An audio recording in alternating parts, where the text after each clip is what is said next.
Darlleniad o Efengyl Marc, adnod 1, pennod 1 i 11. Mae'r newyddion da am y Iesu y Meseia, Mab Duw, yn dechrau fel hyn. Mae'n dweud yn y llyfr y proffwyd Eseia, Edrych, dwi'n ei anfon fy negesydd o dy flaen di, i baratoi ffordd i ti. Llais yn gweiddi'n uchel yn yr anialwch, paratowch y ffordd i'r arglwydd ddod, gwnewch y llwybrau'n syth iddo. Dyna be wnaeth Ioan, roedd yn bedyddio pobl yn yr anialwch ac yn cyhoeddi ei fod hyn yn arwydd ei bod yn troi cefn ar ei pechodau, ac yn derbyn maddeuant gan Dduw. Roedd pobl cefn gwlad Jwdea a dines Jerusalem yn heidio allan ato.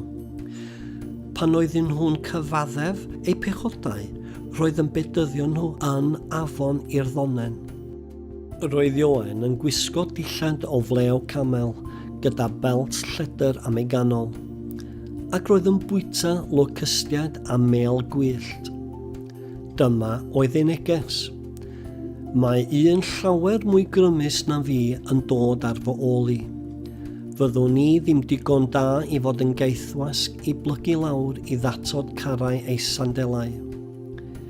Dwi'n defnyddio dŵr i'ch bedyddio chi, ond bydd hwn yn eich bedyddio chi ar ysbryd glân. Tua'r adeg yna daeth Iesu o Nasareth, Galili, i gael ei fedyddio gan Ioan yn y Iorddonen.